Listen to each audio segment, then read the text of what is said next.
Hi, it's Jeff Pulver, and welcome to Jeff's Place, and welcome to a special edition of Jeff's Place. This is our Songwriters in the Round edition. This is our third go at it, and this time all our artists joining us today are from Ireland, and quite grateful to have some great singer-songwriters joining us today, and people who will be sharing the stories behind their music, and really, this is a wonderful chance to get to know. Some of the songs that you may have heard before at Jeff's Place, and some new songs as well. And it's just truly an honor to be here. I have to say, each week when I have a chance to host, this is my absolute favorite time of the week. And there's something about music that brings us together across borders, across cultures, and it's just simply magical. And so, like to bring our artists to the stage, and if we will, if this does work. By the way, if you're watching this on your desktop, if you put the view to a speaker view, you'll be able to see all four artists in the round as they come on. If you prefer to watch in gallery view, you'll see all of us together as boxes. But Colm, please come forward. Lauren, please. There's Colm and Caoimhe. Lauren's going to bring on, and then we'll have Nathan, and then Copper. Nice to see all of you. So Colm, could you do a proper, even though you have been here before, Yep, and people who are here may know you, could you do a proper introduction of yourself? sure.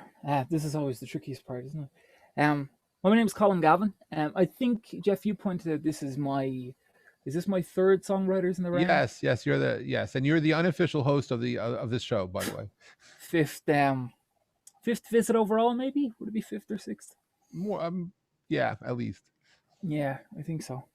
Um, well, I'm going to kick off with a song that ties a few elements of what we've got here together. So, we established fairly quickly, you and I, Jeff, that we have a mutual friend in Paul Williams, a Right. songwriter.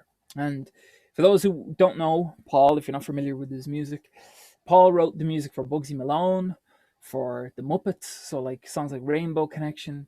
He wrote, I think one of his songs is on David Bowie's Hunky Dory. Like he's written for pretty much everybody. And about 2 or 3 years ago, I had written a song for my godson, Sam. It's called Song for Sam. And it had that kind of playful Muppets lilt to it with some of the chords. And so for the hell of it, I tagged Paul, just joking, saying, how did I do? From one songwriter of funny ragtime songs to another. And he wrote back Wow. and he just something nice about a lyric in the song or something like that.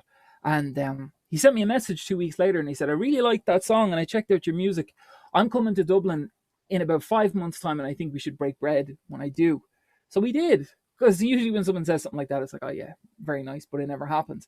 And that was all centered around this song. And the first time I ever sang this song in public was Nathan used to run a gig in a place called the Clockwork Door, which is just on the Liffey in Dublin.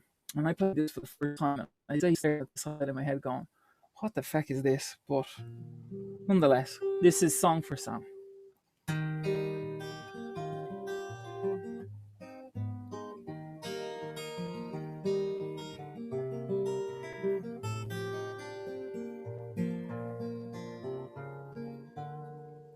Little man, my wide-eyed boy, for you the whole world's new. Every day's a trip on a Ferris wheel or a picnic at the zoo. I don't know much of aeroplanes or the old man on the moon, but I can sing of all the things I've seen, and I wrote this just for you.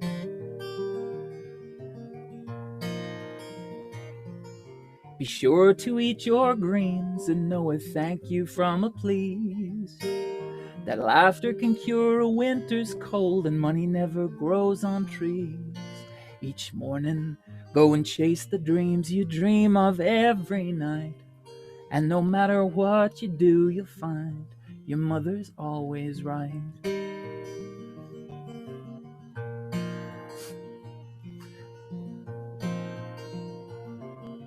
Be kind to those that need it most, and that means everyone.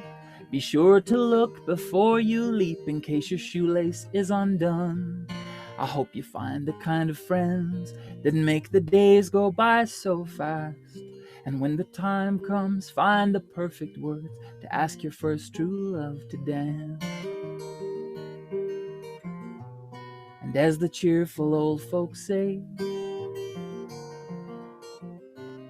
count your blessings every day, if you find the time.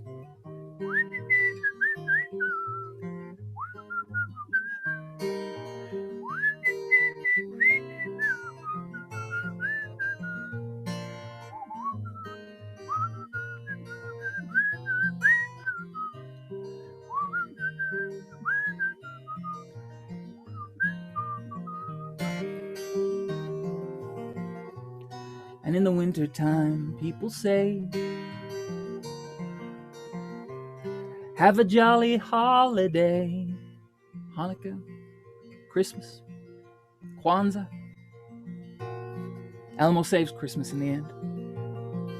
I was never all that good in school, but one thing I know is true.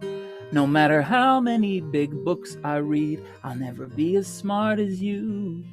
I can hold you now, but not for long, 'cause the years go by so soon. No matter what you might grow up to be, I'll always be so proud of you.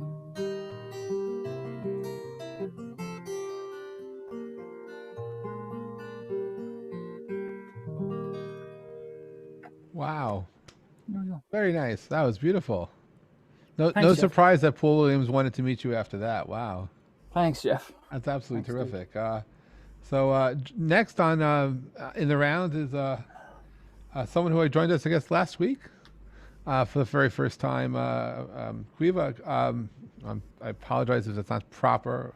I still have trouble with Irish words. But it's so nice to see you again. And could you share a little bit about yourself and the first song you'll be joining us with? Yeah, thanks so much for having me. I'm a newcomer to Jeff's Place, but it's absolutely amazing to be here. So thank you so much. It's lovely getting to see everyone and getting to meet these other brilliant songwriters. It's just a real pleasure. So thank you. How long have you been writing songs? I've been writing songs actually since I was about 4, but I don't know if they would have counted as songs back then. They were they were probably similar to what I write now, maybe a little bit more abstract. But yeah, I've been writing as long as I can remember and singing even longer. My parents often joke with me that before I could talk, I sang. So that's Wow. But yeah, I'll kick off with a song today that I wrote fairly recently. I wrote it a few months ago in lockdown. It's kind of a song about feeling locked out from yourself, not being able to access your own mind, if that makes sense. Kind of like writer's block, but almost like from a soul perspective. Right. Not being able to meet yourself. So that's what it's about, and I hope you like it. I hope you get some meaning yourself from it, even if it's totally different from what I just said.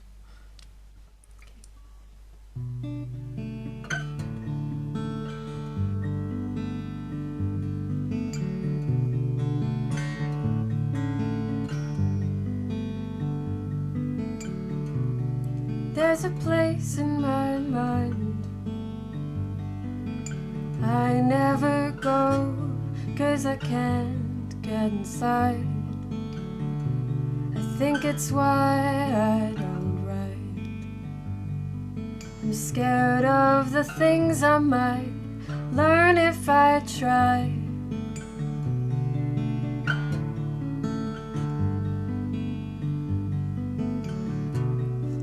That part of me died, but I had to kill it for my soul to survive. I pray every day and night no one will come and attempt to revive. I should fashion a sign. This heart is retired, so don't waste your time.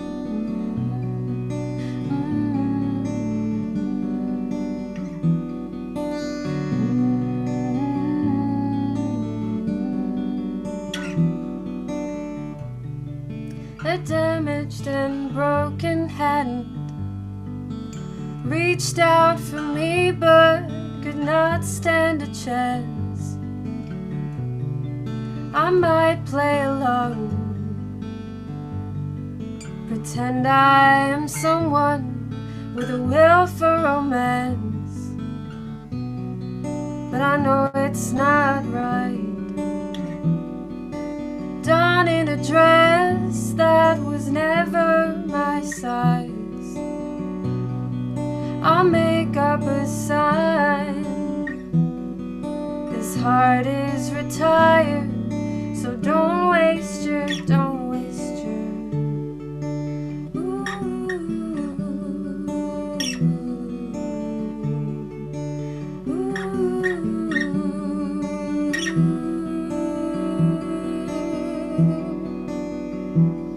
And oh, how it's changed. What once was a dancer now rots in a cage.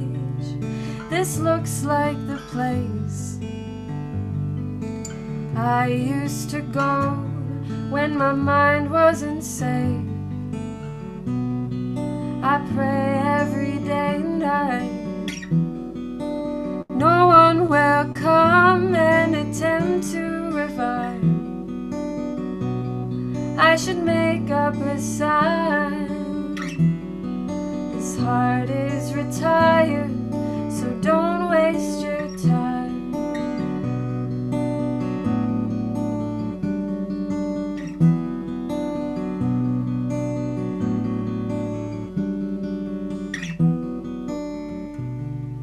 This looks like the place,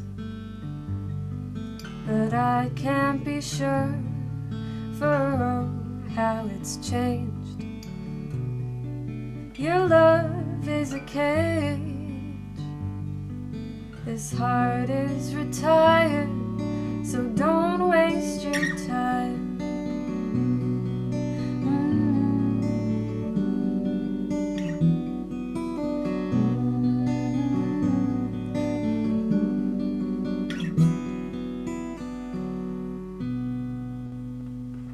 Wow, that was absolutely beautiful. Really beautiful. Wow, I was. So, what was the proper name of that song? I call it DNR, as in like do not resuscitate or do not Oh my, revive. that's what I thought. I was like, but it's really truly a beautiful song, and to come out of the pandemic though, it's very.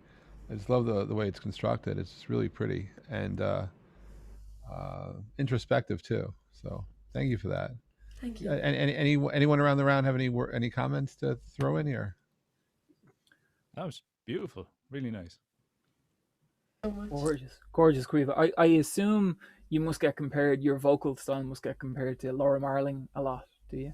No, but she's one of my absolute favorites. So Really? Because like if I close my eyes, that's who I'd be listening to. Your vocal is impeccable, but also you have that Joni Mitchell guitar sensibility where like you're not afraid to find a melodic line somewhere up the neck and just Yeah. get Yeah. lost on a groove there, which is just so like you give so much more than just your standard 3 minute ballad. Gorgeous. thanks Gorgeous. a million. Thank you.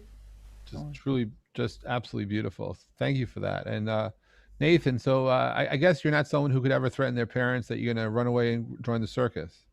No, my parents would encourage me. And why is that? Yeah, because my parents are nut jobs. Honestly, no, actually, it's really funny. When I was very, very young, I was born into a family. We were a little poor. We lived in like a mobile home, or like what you'd call like a trailer home. And during the winter, it got so damn cold, it was unbelievable. And our neighbor taught us an amazing trick. If you learn how to juggle badly, you keep dropping the balls. You have to bend over, pick up the balls, and keep going. And every time you bend down and you get back up, and you bend down, you get back up, you get a little warmer. So to stay warm during the winter, we do really bad juggling. We do weird ballet. So I was doomed from the start to his life of circus, really, The rest of your family's not in the circus, just you? No, my mother's a painter, my father's a trad musician, my little sister's got the best voice in the whole world, and my big sister is actually a nurse in the army, weirdly enough. Wow. Yeah, But there you are from the circus. So, well, thank you for joining us. So what's your first song for today? Yes, my first song from today is from my upcoming film. I have been crazy going mad with the production of the film already. I went to go visit a place that we're going to shoot, and it costs too much money, so I now need to I need to just find some way to extort money from everybody so that I can afford to pay for this film. But it's a song from the film. It's called Broken and Beautiful. I'm also playing it at a certain gig that Colm knows about that we're going to be playing soon enough. So I've been practicing this song a lot. I have no excuse for any kind of fluffing or failure, okay?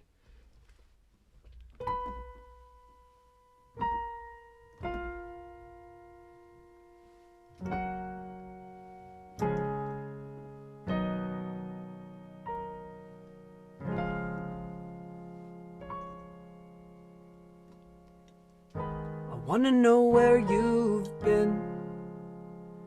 There's a history of fractures in your porcelain skin, concealing scars and stories. But just remember, without pain, without glory, oh, it's okay if you break, 'cause I'm gonna piece you back together and pray. Broken and beautiful, treat yourself carefully.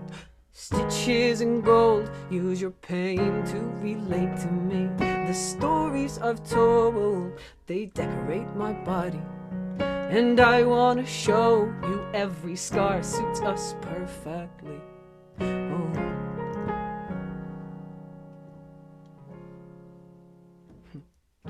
There's a pride in pain. We celebrate the way we get back up again, up again. And should I ever need you to, or would you tell me all the bitter things you've been through?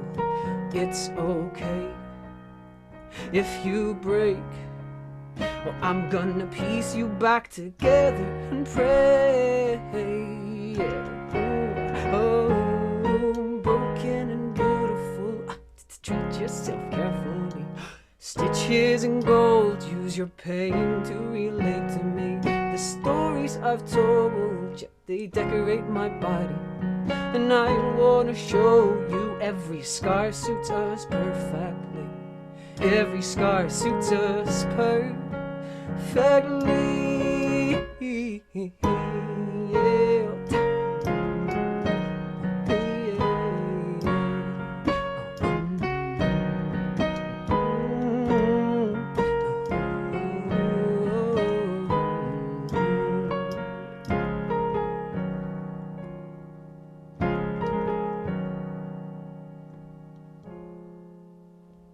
Is it okay if I break? Will you piece me back together and pray?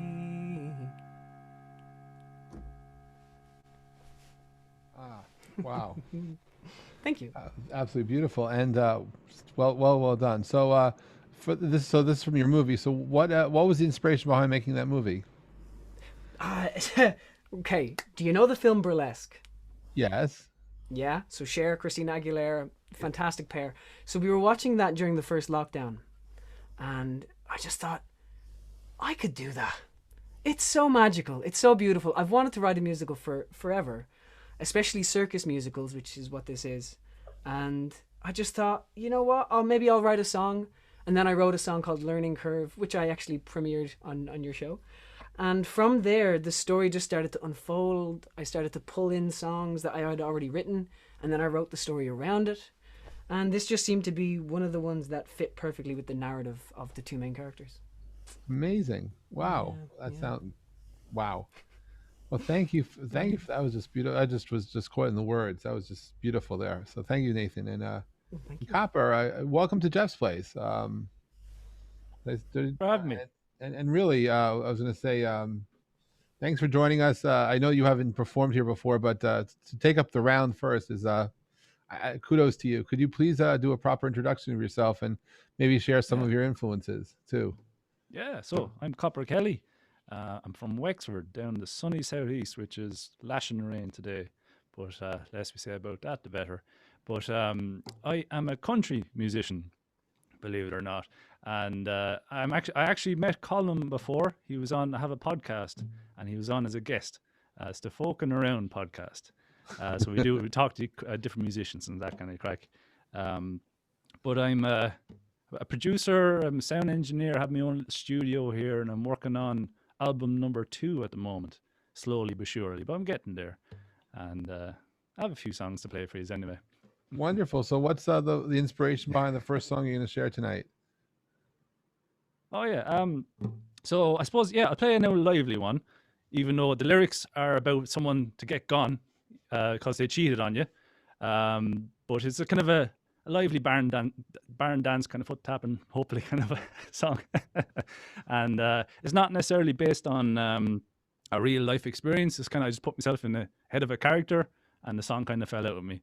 So this is get gone. Great. All right. Yeah, whoa, microphone falling on me. There we go. Okay.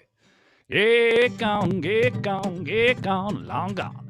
You've been messing around, you've been gone all night. I know what's going on. Get gone, get gone, get gone, long gone. I hope that door slaps you on the way out. You've got to know you've hurt me deep inside. This pain is real, I feel it I can hide. No longer will I allow this carry on. Go on and pack your bags, go on and get gone. Get gone, get gone, get gone, long gone. You've been messing around, you've been gone all night. I know what's going on. Get gone, get gone, get gone, long gone. Don't wanna hear it, go and pack your bags. You've been messing around almost every night, I'm so sad. I don't wanna fight, the longer you're here, the longer I'll hide my tears. Get gone, get gone, get gone, long gone. I hope that door slaps you on the way out. I don't care who he is or where he's from. All I want to do now is move on.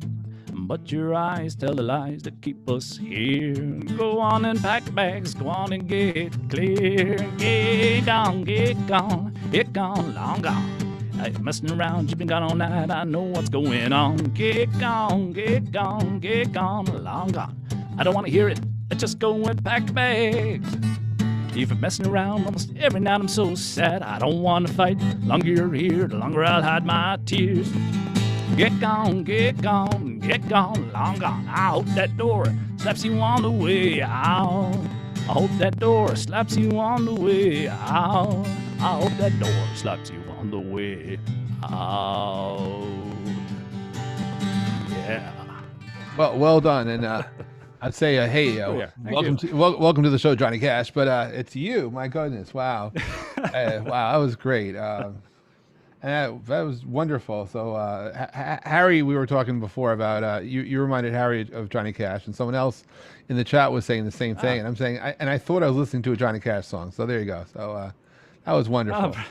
That was brilliant. He's a huge influence on me. So I've been listening to Johnny Cash since I was probably 15 or something like that. So yeah, he's a huge influence on me. So but it comes wear him across, on my sleeve, I suppose.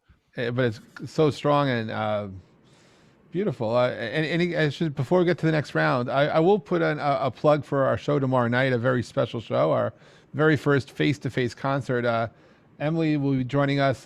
There's Emily. I see her on a camera. We could actually unmute. Lauren, could you get Emily on mute for a sec, please? Hi. Hi. Good morning. I guess. Good morning to you. How are you? I'm doing well. This show has been awesome so far. It's really fun. So I'm looking forward to hosting our very first face-to-face concert. It's at 6 p.m. Pacific, 9 p.m. Eastern, and kind of late in the night in Ireland tomorrow. And thank you so much for saying yes. Yeah, thanks for having me. I'm really looking forward to it. And I'm looking forward to having you. And it should be a absolute fun time. And it's not going to be your regular live concert because unlike most shows during the pandemic where someone's just broadcasting live in front of a mirror, this will be live, interactive, and a chance to connect. So I am so thankful for that. Lauren, please. Oh, you put in the chat already for tickets. That's really good. She's ahead of me on that. So thanks for being here, Emily. And really, it's truly an honor to host to have you as our very first guest for a concert. So thank you for that. Yeah, thank you so much. And that was wonderful. Thank you, Lauren. Also, thanks. And so, Colm, how's your day going? How are things in the round? Good. Beautiful songs so far. Sorry, me and Nathan are just having a bit of back and forth romance banter here, in the chat. Yeah, so what I found really interesting about what Copper said, and this, a lot of my songs are quite like that I tend to write in terms of character more so than from personal experience, and that it's kind of like writing a song for somebody else. You don't have to. I say this all the time about how soppy love songs, I love them, but it's just not the first thing that I go to write when I write a song. And a couple of years ago, a friend of mine in Donegal was putting together kind of a musical, and he had asked me to write some songs centered around the protagonist and his love interest named Joanne. And he was a kind of the syntax and the dialogue tends to dictate what way the music is going to go. And so in this instance, this next one I'm going to do is called I Guess I Still Love You Anyway. And it's that type of everyone's met them where it's like cute as a cobra kind of thing. You know, it's snarky, it's a smile, but it's a backstabbing kind of smile. And I think the story in the song will tell all that for me. It's called I Guess I Still Love You Anyway. Your friends say you're gone sailing halfways around the world with a piss-faced dog who finally had his day. The only bulge in his pants that your eyes have seen is the wallet from his daddy when he turned 16. And I guess you still love him anyway. You cling to his pockets like a bump on a log or the wine stain on his shoes, but he swears this time he'll steal your heart away. He might know the stock market ceiling to floor, but he can't tell a lady from a cheap little whore. And I guess he still loves you anyway. A health to you and yours, and may the rich sleep with the poor in high-rise blocks or Highland hideaways. Keep your reasons great or small, 'cause I don't think of you at all, or the pact we made to go our separate ways, or the fact that you seem happier these days. Well, ships sail on like silver ghosts, and the wine don't rise when you need it the most, so I'm sure that you'll come crawling back one day. There's a price in your eyes that I'm reluctant to pay, but I'm not sure I'll have the strength to turn you away. And I guess I still love you anyway. Oh, I guess I still love you anyway. Oh, I guess I still love you anyway. There you go. Quite a message there. But before we continue, I just want to ask a question to all of you. So, because Colm, you brought up a great point about going into character to write a song as opposed to writing it because you're in the flow of the moment and you're just connecting. So, when you go into character, do you consider yourself an actor or an actress that you're actually pretending to then get into like how do you get into flow if it's not your natural state? Like how do you what's the process? I'm still the medium for it, so it's still me. Like I don't turn into like Cletus the slack-jawed yokel and start. You know what I mean? Like like I said, it's the syntax that usually determines that. So in that instance, the guy, he's a nasty piece of work. Like he's saying, he might know the stock market ceiling to floor, but he can't tell a lady from a cheap little whore. But he's in love with this girl, so effectively, the object of his interest has gone off with this rich guy. He's peeved about it. And he's tearing strips off the two of them. but deep down he knows himself that he's still crazy about her. But this is his little poisonous way of trying to show it. Now, if I didn't introduce that song on stage as this was written for a musical, people would look at me and think this guy's crazy. Like, Yeah. talking about Colm, they say that you are your characters. You are the character you create. That's what they say. no, well, not in this instance, not in this instance. But that was a good example of where it was an avaricious type character that was in the script. And I have very little information about him, but one of these who just kind of a Howard Hughes type character, just very much consumed by his own self-interest. And when you've a line like, the only bulge in his pants that your eyes have seen is the wallet from his daddy when he turned 16, you know straight away, this is a wealthy guy. Her interest has been taken away by somebody with money, and that's what interests me more so than me spieling about my failed love interests. But I mean, so have all of you written in character, or any of you really write just from your soul? That's just the one-to-one to you. I tend to write from a kind of character. Like, again, so I do genuinely believe that you are the character you create, and that in some way or another, no matter what you do to write, it is some form of yourself. Because it technically can't be anything but you, because you are yourself. So even if you're writing about somebody else, you're writing your view of that person. I mean, it's technical. But my character that I tend to write is future Nathan looking back, or speaking to his children. Or I had a weird song where I wrote it from the point of view of a woman who was pregnant and afraid to bring a child into the world. Don't ask me where it came from. Don't know. But a character, I guess you'd say. And then I guess with the musical, I had to write. Ever since watching the movie Almost Famous, there was a line in the movie about, do you have to be in love to write a love song?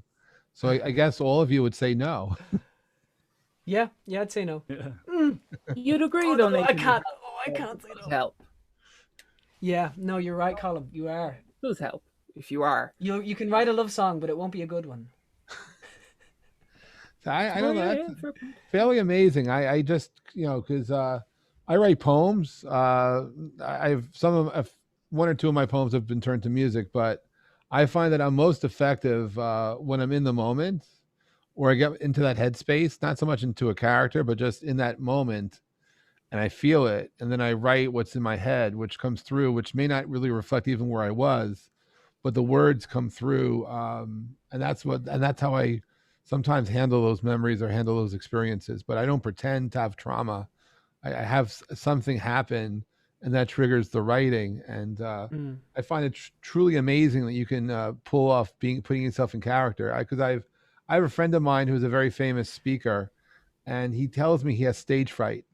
What he does, the way he gets over it, he pretends he's somebody else, and he goes on stage in character, and that character doesn't have stage fright, so he gets through it fine, and actually to great applause.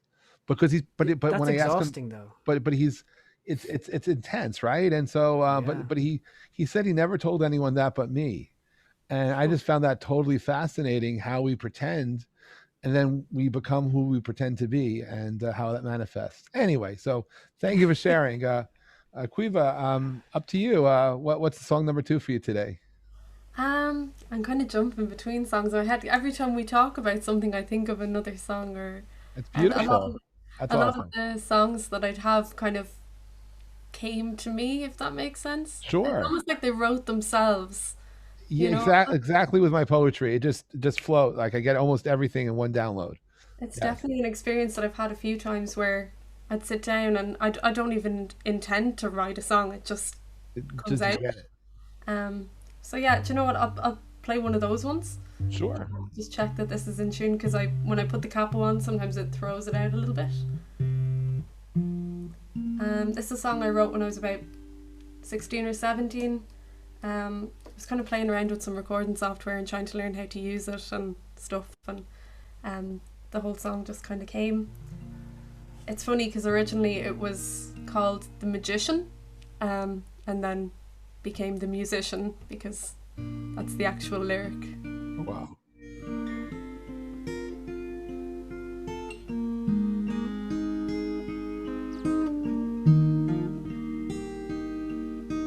Swear that I'm a musician, but I've forgotten how to sing. I've forgotten how to play, I've forgotten everything. But a bird is still a bird, even if its wings fall off. And I would have been a musician if I was ever good enough. It's a sad sort of longing for the cake you didn't eat, or the man you never kissed on the street you'll never meet. But a bird is still a bird, even if it's with regret. And I would have been a musician if by God I had been led. But I put down my guitar at the age of 23. All my childhood dreams went and abandoned me. But a bird is still a bird, even if it has been caged. And I'll always be a musician, even if not on a stage.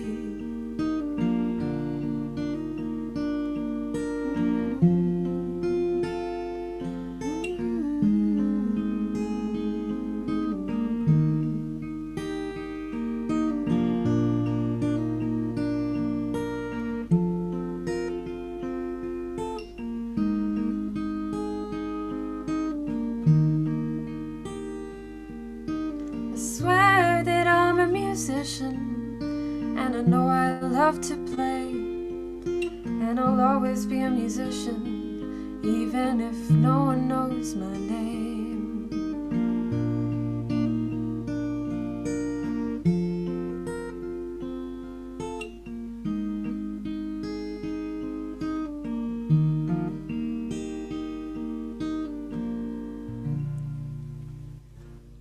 Wow, beautiful hit. Put it out on the radio now. Oh my God.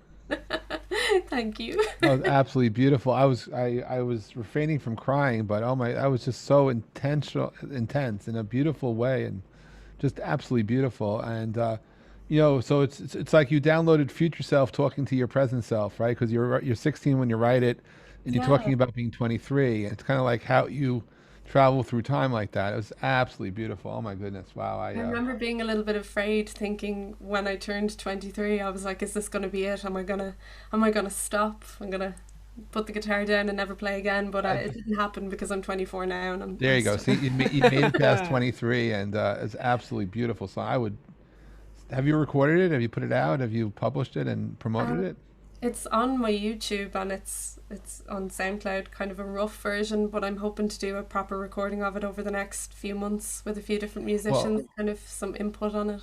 The one thing I could tell you about yourself and many of the musicians here at Jeff's Place is you're literally one click away from being ultra famous.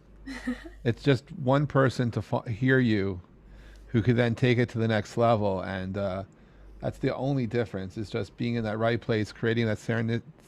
I'm looking to help create the serendipity, the synchronicity, help bring people together so magic can happen. But that song just takes me places. So wow. Any comments before we continue? Yeah, kind of relate I've to got a that there. question.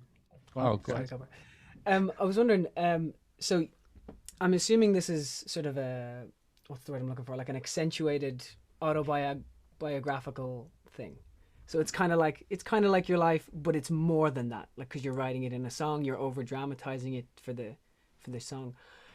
Do you think that because it's so personal that you find it tough to sort of take criticism on things like this? Like, do you write a lot of songs like that, and do you think that gets in the way? I think all of my songs are like that. I think even when I don't mean them to be. So sometimes I'll write about a story or about someone else's life, totally, an experience that I haven't lived. But something about the way I write, it always ends up, a lot of me goes into it. Yeah. So definitely, and especially because I wrote the song when I was so much younger as well, I almost feel like protective over them in some sort of way. I had a friend very recently comment on one of my older songs to say, some of the words could use a bit of fixing, or, there could be more work done on it. And in a way, I was almost like, no, don't touch it, it's my child. But not in the way that I feel like it's bad to be criticised or anything. It's just that I suppose they came out the way they did, and I like that. Do you know the phrase, what is it? You have to kill your darlings. Is that the phrase? Yes, I've heard that. Yeah. I love that one. I think it's Yeah, I true. was just saying that I like that lyric about putting down the guitar at 23 and, being afraid of it and that. But I actually had that kind of experience when I was 23 and kind of life got in the way and I kind of put the guitar to the side, music to the side and kind of got on with life for a while. But then a few years ago, I picked it back up and I started again and, just, and here, like, it's always hope. So, keep at it. But yeah, that's a beautiful, beautiful song. Really well I done with often that. joke with people about that as well because like my day job is as an engineer, so I'll say like, oh, I'm not a real musician, I'm an engineer, and then when I'm doing my day job I say I'm not a real engineer, I'm a musician. So I don't really know where I Yeah. fall. That's absolutely beautiful. All right, Nathan, up to you. Oh yeah, gosh, it's me. Okay, let me play another song. So this other song on the piano, again, the reason I'm playing a lot of these songs is because these are the only songs I've been practicing lately. It is for a beautiful concert that we're playing at the Bord Gosh Theatre. Gosh, Colm, are we recording on the same day? I think we are, which is next week and a day. So I've got a week and a day to practice. We're one I've after been the in and other. out. I think you're half. We're- What are you? Half 11 to half 12, and then I actually didn't even check the time. yeah, you're half 11 to half 12. I'll Okay, give you a I'll wake book up the whole call day in up. the I'll be morning. fine. You can swing by, pick me up on the car. It'll be fine. I'll bring the cornflakes. Actually, so we're going to be playing this gig, and we're playing on a €200,000 piano. It's a Wow. 9-foot long concert grand piano, and I Wow. am so excited. It's unbelievable. So I've been practicing like hell, really practicing like crazy to make sure that I do it justice. I spent about 4 hours yesterday sewing a jacket to try and make it fit me perfectly, so that when I get on camera, it looks perfect. But these two songs are the ones I've been Nathan is practicing. too modest to mention is that Bord Gosh Theatre is the largest fixed-seated theatre in Ireland. So it's 2,500 seats. This wow. would have typically been in front of an audience, but because of COVID, we can't. And Nathan has some gorgeous songs lined up, so you're in for a Oh, we treat. both do. We both do. But actually, funny enough, Jeff, fun fact, little connection here. The Bord Gosh Theatre is where I went to go see the Commitments live stage production recently. Ha. Well, about 3-4 Wow. years ago, but yeah, Wow, anyway, so my there's a little friend. connection. Wow. So this song is called Deirdre of the Sorrows. I play it all the time and I tell the story all the time, so I'll spare you the details. It's basically a glorification of an ancient lady's suicide, which is pretty rough, but hey.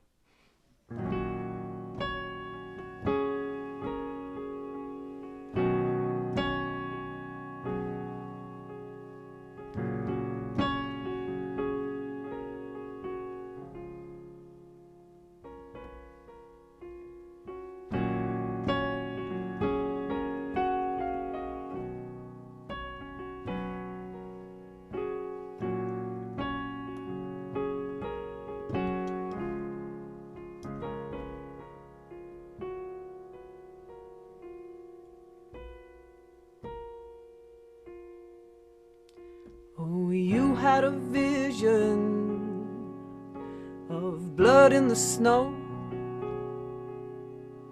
a black little crow. Come on, you were 16 years old, with the heart of a soldier and the face of a queen. You were kept away from the world as a wife for a jealous king, and you broke free to find the one you love. And back then, everything was good enough. But sorrow catches up, no matter what you do. Deirdre, they took everything from you. Deirdre, they took everything from you. Oh, yeah.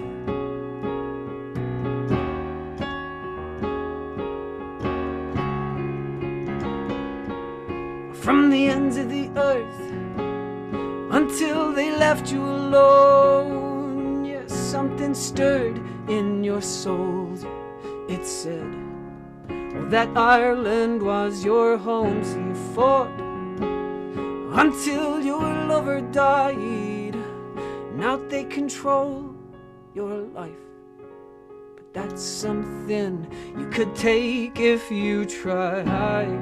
Oh, and you broke free to find the one you love.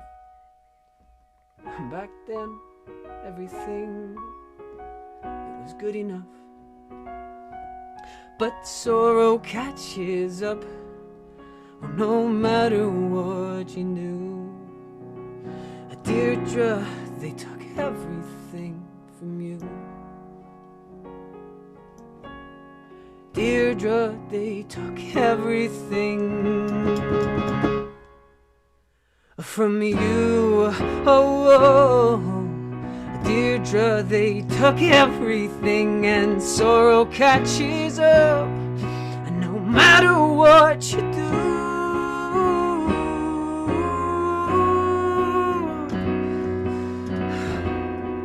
And Deirdre, they took everything from Deirdre, they took everything.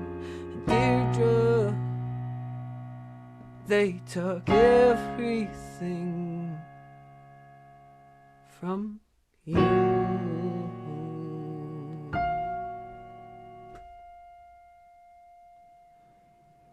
Yes. Wow. Always great. That was absolutely terrific. Thank you, thank you. Wow. Yeah, and I spoke an awful lot about that track on, I did, funny enough, because there's somebody in the audience here, Neve, and she has a podcast that she does called the Irish Gems Music Podcast. Did I get that right, Neve? I think I got that right. But the episode's going up next week, and so I'll be chatting loads about that. Which is I think It's the Irish Music Gems podcast. Irish Music Gems, there we go. Could you put it in the link? Could you put a link in the chat, please, for that? Yeah, 2 seconds. Wonderful. Yay. Mm-hmm. That was well done. Thank you. Thank you very much. All right, we're gonna head over back to Copper. So how are you having fun yet? Are you enjoying yourself? I am, absolutely. Good crack. It's nice to actually, like, I do live streams and stuff, but it's me to a camera, and it's not like people's faces in front of me. So that's it's a nice change. You're not alone. Yeah, it's great. But I suppose I play another song I wrote. This one's called Whiskey on a Monday. And I suppose it's kind of maybe inspired by George Jones, kind of He Stopped Loving Her Today, maybe. Again, it's not really a life experience song. It's another kind of character-driven song, I guess. It's kind of a sad one, I guess. But here, I haven't actually played this live. Maybe I've done it once before, like on a live stream, that is.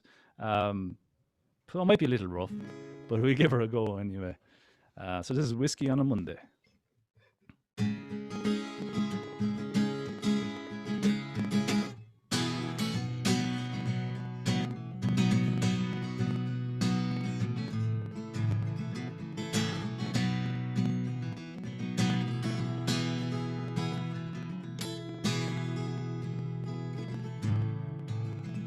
As time goes on, I miss you more and more.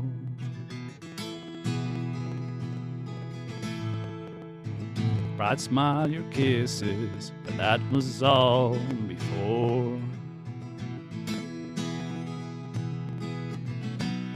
You left without warning, not coming back, it's clear.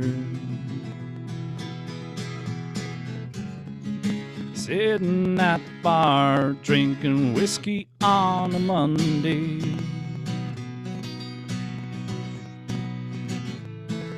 Looking around with leery eyes, searching for you.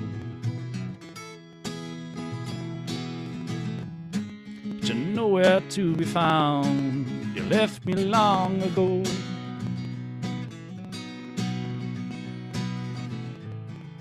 Trying to bury your memory while drinking alone.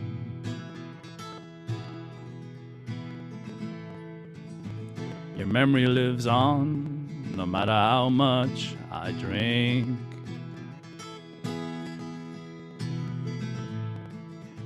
flame burns so brightly, it hurts me to think of that rainy day in the graveyard when we laid you to rest. Sitting at the bar, drinking whiskey on a Monday.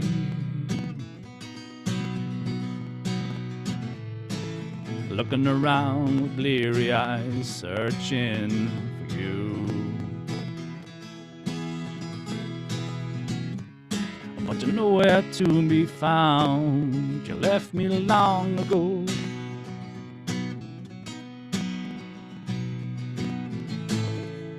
Trying to bury your memory while drinking alone. Yeah. Wow. That's it. Thank you very much. So yeah. Someone's writing. Harry writes, "What about whiskey on Thursdays?" Yeah.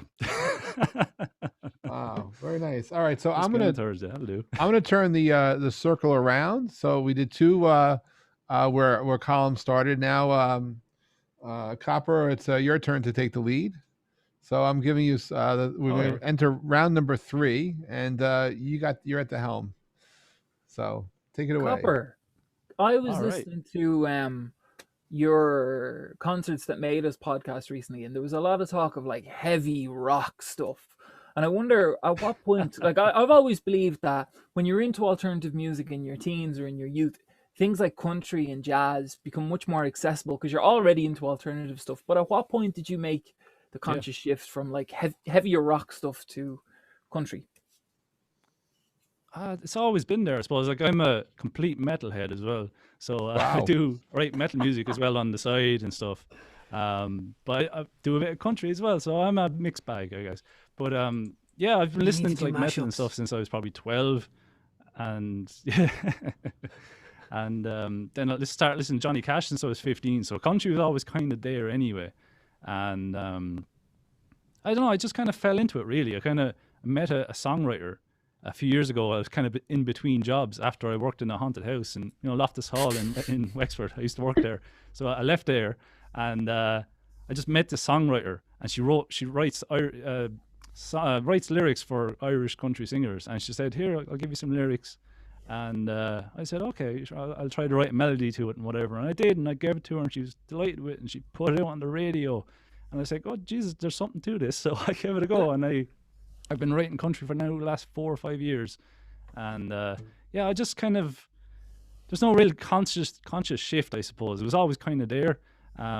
Like say Metallica are very country influenced, like Leonard Skinner, country rock and all this kind of stuff. So it kind of interchanges and kind of mixes up a bit, and I kind of like pulling influences from lots of places as well. So I have some like guitar solos on my albums that are kind of a little bit rock and metal influence, but with that country twang. And I don't know, I love to take influence from a big pool of music, and it's very beneficial, I think. Wow. Nathan was saying Eddie Vedder is kind of like that too. Oh, Eddie Vedder, yeah. Got that. He's got got a that lot of rocky folk kind of country voice. stuff. Mm. Yeah, Actually, he does, Copper, yeah, I've been yeah. meaning to ask you, And he- right? Your deep voice, so it's spectacular. And I want to know if that comes naturally or if you worked to get that. I know, it kind of natural, yeah. Damn it. I just go down like this, and it just wow. happens. Then I can go the opposite range. I can go kind of almost falsetto as well. So it's kind of I'm a mixed bag. Oh, you need to show us. So yeah. Wow. I need to see the leap. Yeah. I wanna think know I'm the doing range. one song where I'm doing Go a Bit High. Next song I'll go a bit high, so you can kind of see it then. Excellent.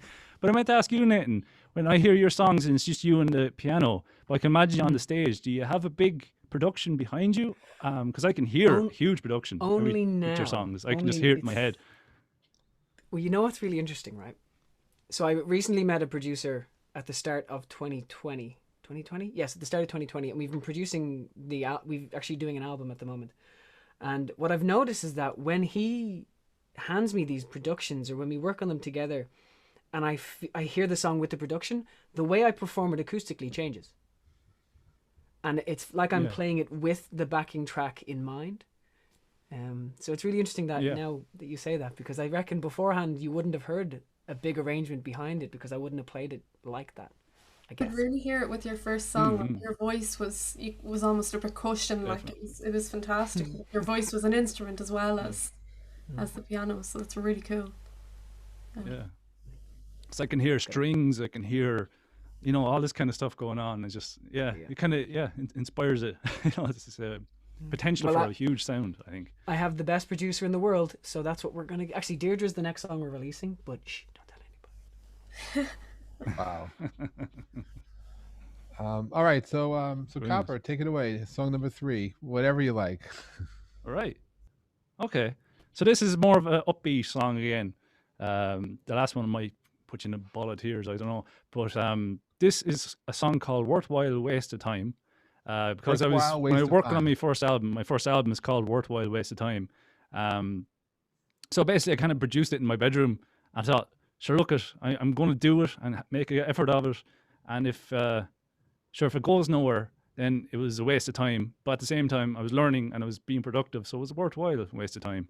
And so it's kind of a happy song. But it's about a song and kind of love and spending time with someone you love and that kind of stuff as well.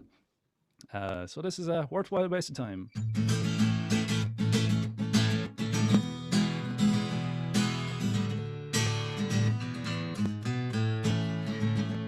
Now spending time with you is worth its weight in gold, and often doesn't cost me a dime. Thinking these things through, I see that spending time with you is a worthwhile waste of time. When we part, my heart aches, my world feels hollow and bare. Count each second till I see your face. I got work to do, but I don't care.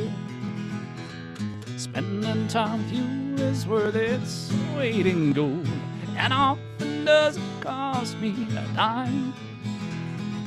Thinking these things true, I see that spending time with you is a worthwhile waste of time. When I can get us together alone, I cherish what will pass by so fast. I'm your king and you're my king. It's a shame this time together never lasts. Spending time with you is worth its weight in gold, and often doesn't cost me a dime. Thinking these things true, I see that spending time with you is a worthwhile waste of time. And now I know I can make better use of my time. I don't care as long as you're mine. Spending time with you is worth its weight in gold, and often doesn't cost me a dime. Thinking these things true, I see that spending time with you is a worthwhile waste of time. Is a worthwhile waste of time. Is a worthwhile waste of time. That was absolutely terrific, and Copper, I do hope you find your way to Nashville and get to the Bluebird and to get heard, because you absolutely need to be heard. That was beautiful. I'm just enjoying. You really do remind me of Johnny Cash. It's just and the styling and the delivery. It's just once I got that into my head, I just could not let go of it. So, but wow, and it was a worthwhile waste of time. But it's fun. Is that, sometimes we feel like we have to justify when we spend time doing things, but really, if we're having fun, there's really no justification needed. So I would like to say that, people may think I'm wasting time, but it's always a worthwhile waste of time, no matter what we do. Exactly. And That's the exactly only one we have the to idea justify behind it that. Yeah. is just to us. So that was wonderful. While I have everyone's attention, I do want to mention that in June next month, June 24th, I think is the date. I'm having a special show, Music of the 70s. If any of you have any kind of affinity to music from the 70s, not music that you wrote, but music from the 70s that you might like to sing, we did music of the 60s last month. We're doing music of the 70s in June. So you're all invited to participate. I just need to know what songs you want to play so that I don't, so I can cross curate. So if you're interested in performing, per artist, I don't know, 4 songs, 5 songs, depends on how many people perform, but you could send a bunch in. And love to have all of you and anyone who's listening, anyone who's watching Jeff's Place to participate. Just drop me an email. It's jeff.pulver@gmail.com or jeff@jeffpulver show.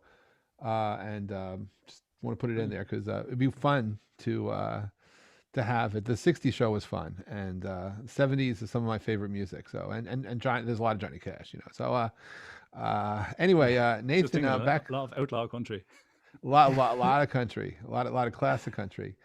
I don't know, Jeff. It's funny that you mentioned the '70s show or the '70s. Yeah, that '70s show. That '70s show. That was a good show too. One of the songs I've asked for, Colm, is Rainbow Connection. Ooh.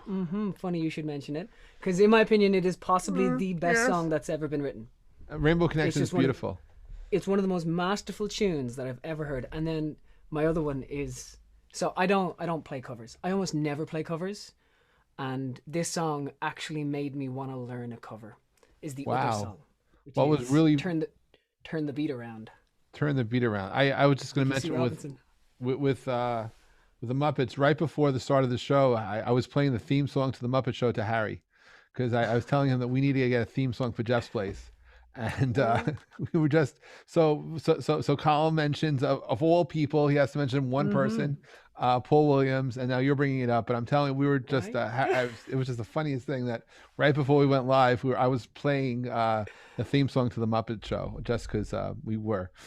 All right, so Nathan, it's your turn now. Go on, Colm. You mentioned it, Colm, because it's too serendipitous. What am I gonna? Oh, okay. I actually wasn't gonna say that. The reference we just made. Yeah, I know. Nathan I had said that when we do the Borgosh, we should bring a few beers or something, and I said, well, if we're up in the rafters, it would be like Statler and Waldorf looking down. Well done. There's a thread running through here. There's definitely a thread running through here. That's crazy. Oh my goodness. You should just set the theme because the Muppets theme is brilliant. So that would be a cool intro for the Jeff Pulver show. Halfway up the stairs. Oh, heartbreaking. They weren't half bad. They were all bad. They're all bad. Okay. Let's keep playing music because I know Josip wants to get out of here. I see you, Josip. So this song is called Two Left Turns. It is a track that I am currently in the production of myself because I've started producing my own side project, just for my patrons only, and so it's another song that I've been playing a lot lately. To give you a little story behind it, I had such a heartbreaking breakup about, gosh, I'd say it's about 2 years now, and it destroyed me. I'm fine with it now, so it's okay. We can talk about it and laugh. But my God, little poor broken-hearted Nathan writing his songs. My gosh, I played the Smock Alley Theatre, which is a gorgeous little theatre, and it was where I premiered the song. And my ex, who we just recently broken up, she was in the audience, and so I was singing it to her. Right. Oh boy. The reason I remember this is because we have an audio recording from the show, and I have the performance of me singing it to her, but nobody knew. It was just me on stage, and I was so sad. My God. But I kept it because it's a beautiful song. It's called Two Left Turns.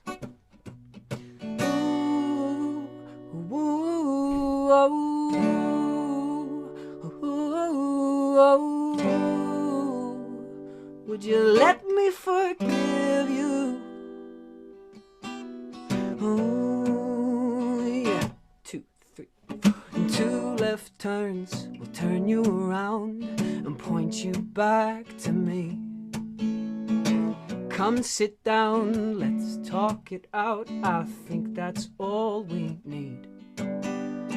I just want to understand why you do these things. When it all comes crashing down, yeah. Oh, oh. I try to hold it in, but I make this sound. I go, ooh, ooh, oh, oh, oh. Would you let me forgive you? Oh, yeah. Two left turns will turn you around and point you back to me. Think out loud, I've got to know how I can give you everything. And I just want to build a world where we can make believe. But it all comes crashing down, yeah. Oh, I try to hold it in, but I make this sound. I go, ooh, ooh, oh, ooh, oh. Would you let me forgive you? Oh, oh, oh, oh, oh, oh. Would you let me forgive you? I understand the reasons why. Won't you step outside yourself? I'll try to be the one you need when you're much weaker than you seem. Please take me when you leave. And two left turns will turn you around and point you back to me. It's quiet now and I don't want to shout. It makes my anger turn to grief. And I just want to break your heart so I can keep a peace.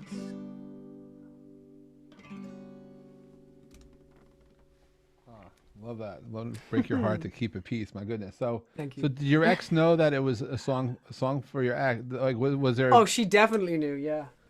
I'll have to ask all of you together. Have you ever written music about an ex and played it to them directly or indirectly? I wrote a song. It was loosely based around a very tumultuous, bad relationship. And how was the song received? Do you know? I've never played it for the person because of the nature of the relationship. We never spoke again, or I don't intend on ever having contact with that person again. But do you think they've heard it? No. I kind of think even if they did, they wouldn't know at all that it was about them, which is interesting, I think. Have you ever broken up using other people's songs? Who breaks up with the song? I did. I had a girlfriend, and I wrote her a letter, and I gave her the lyrics to "You Ain't For Me, Babe." Oh my God, Jeff, that's so that's horrible. My God. But it was true. Wins is the ultimate breakup song, and I plan on using it when I need to. I don't know. I like Copper's breakup song though. Like, don't let the door hit you on the way out. Like that. Funnily enough, right? She'd probably kill me now. But the worthwhile waste of time was kind of inspired by someone that's watching at the moment. I can see her there. But we're still good friends and all. And she sings backing vocals on my albums and stuff, so it's all good. It's all happy. Wow. I won't name and shame her, don't worry. Is it Heather? Wow. No, because she's laughing. Oh, it is Heather, is it? Jeez, you're a deductive fella. It's funny, Jeff, because I still write and send songs to one of my exes. Really? But it's only because we're best friends now. So, and they're nice songs. They're not like "I hate you, I wish you never existed." It's all like, "I'm so proud of how lovely and friendly we are." That tends to be it. Maybe they're not. Maybe they're not exes anymore. Maybe they're actually something else's. That's what I keep saying. But she's like, "No, we're exes." I'm like, "No, we're friends." It's a whole thing. Let's not. But I don't know. According to the TV show Nashville, exes can actually sing together and perform together and be friends. Well, that's TV, maybe not real life. It's all hard. All right, I guess Quiva, it's your turn. Cool. Song number 3. Song number 3. So this is a song I wrote back when, gosh, I was living out in Cork for work. I'd moved out there in the start of 2020 with big plans for how that year was going to go, and it didn't happen. But I still got to enjoy the beauty that is Cork in Ireland. It's in the very south of Ireland, and I think it's one of the nicest places in the world. So this came about from there and that time. What's the name of the song? Actually, it doesn't have a name yet. And So those of you listening, if you want to listen very carefully and put in the chat and suggest a name. Yes, please, actually. And there's 2 versions of the song, but I'm going to play the kind of more bluesy version of it that I've got. I think it's bluesy. But anyway, I hope you like it.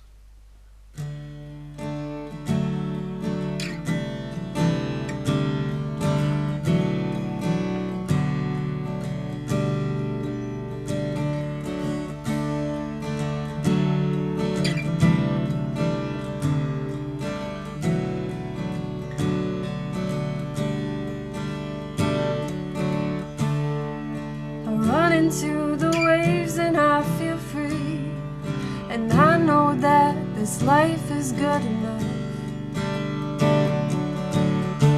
But there are days that I really don't want to be. It's something I'll never figure out.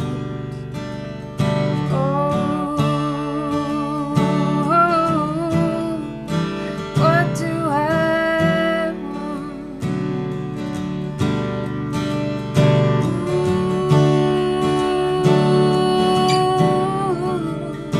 What do I want?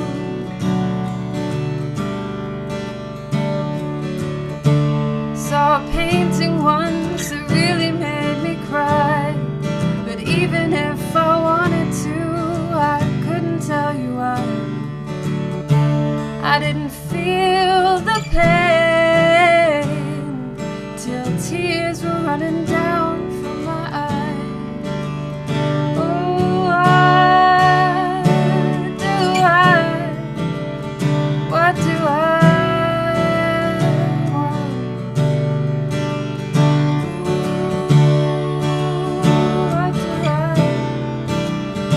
What do I want?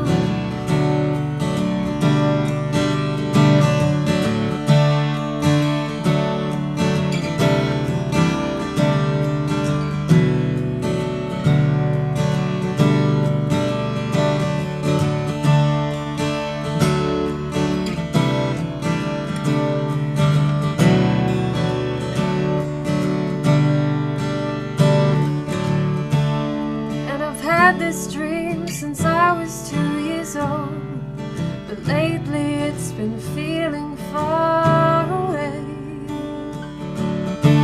Could it be that part of me is dead? All those little girls' dreams will stay forever in her head. Oh, what do I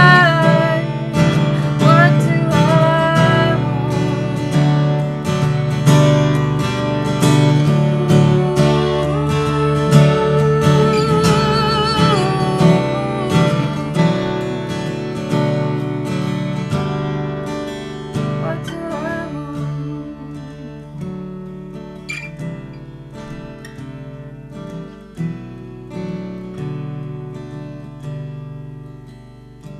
I guess the song is called What Do I Want, which would kind of... Yeah, I was going to say it sounded like What Do I Want, but I couldn't tell you why. We're getting some other comments. And Songwriters, if you had to name the song, what would you name it?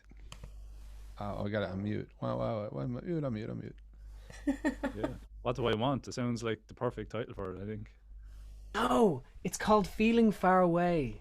Feeling Far Away, I like that one. Ooh. Best line in the song. So good.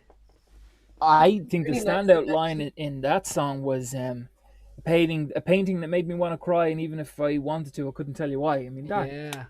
which is a knockout. Yeah, but of that's a line. long That's name. a true story, that one line. I went to Amsterdam back in 2019 when you could travel. I did like a solo trip Well, I went to Berlin and then to Amsterdam just for a few days, and I went to the Van Gogh Museum, and I spent 4 hours walking around being like, Yeah, oh my it's quite a God, museum art. to walk around. Yeah. It's amazing, and I did the little inner ear tour where they tell you about all the paintings. Sure. And towards the very end of the exhibit, there was the painting that he did of like a tree against a blue sky. And he did it when he found out that his brother was having a baby and that they were naming it after him. But it was also a time when he was in an asylum that he had booked himself into because of his own mental struggles. And I just thought that was the most beautiful, terribly sad thing I'd ever heard in my life. And I stood there and just sobbed looking at this painting. Oh, wow. Which is a really weird moment for me. Gorgeous. Wow. And you know, I actually made note of this on your last song, or maybe the one before, but I just didn't get the chance to say it. You do this gorgeous thing where they're like little allusions to other songs, whether you know it or not. Like one of the lines was "the cake you didn't eat," and it kind of reminded me of the song "MacArthur Park." You know, the MacArthur Park is someone left a cake out in the rain. Yeah. And then with that one, when you mentioned the painting that made me want to cry, and even if I wanted to, I couldn't tell you what, it kind of reminded me of Joni Mitchell's "Case of You." I'm a lonely painter. Oh, wow. A glass of paint, you know? There's just Yeah. these little... Not on purpose, but cool. Colm, your music knowledge is just flattening. What the hell, man? Yeah, it's did so I say amazing. he's really the host here? Thank you, though. Oh, gosh. Wow. All right, Mr. Host, I think you're up next.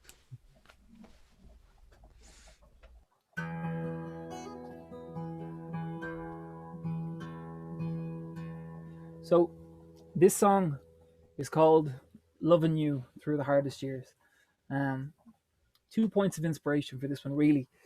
I studied music through the classical method with my teacher Peter Stanton, and I had the same examiner. So I did all my grades in guitar and piano, and I had the same examiner, Colin Tribe, and he is a wonderful man. He's based over in the UK. And he'd be in his golden years at this stage. I don't think he'd slap me on the wrist for saying he's in his late 70s. But he told me a story. He married his childhood sweetheart, Marika, who unfortunately passed away a few years ago. And when she was ill, he's a fabulous ukulele player, and he has a ukulele channel, Colin Tribe, well worth checking out. And he did a dedication of Elvis Presley's "Lovin' You," which is written by Lieber and Stoller, to his then very sick wife, Marika. So I wrote a song called "Loving You Through the Hardest Years" as kind of a tribute to him, but I wrote it for somebody else to sing. And the opening line is, "There's a darkened part of me that holds the wild things I've seen, and where I'm going, Lord, I still don't have a clue. And when you played your clarinet, or how you hold me just like that, after all the tears, I'll still be loving you."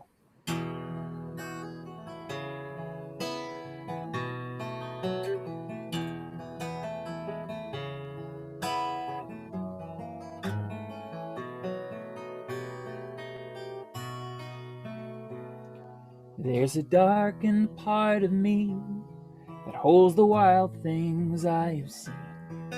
Where I'm going, Lord, I still don't have a clue.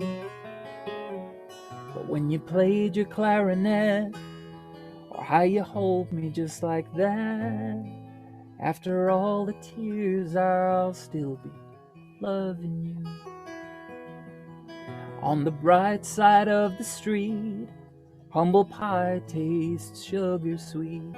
When you kiss my lips, the old things look like new. It feels a little bit like before, but in your arms there's something more. And through the hardest years, I'll still be loving you. Come walk across my floor, my door's wide open.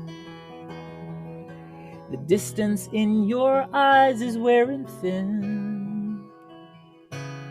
I felt the songbird take me higher, or the nightlife burn like fire, but none compared to your touch against my skin. There is little left to tell since the day the cradle fell. I don't have much, but there's one thing I do. I have taught my hopes to hide but I'll let you look inside.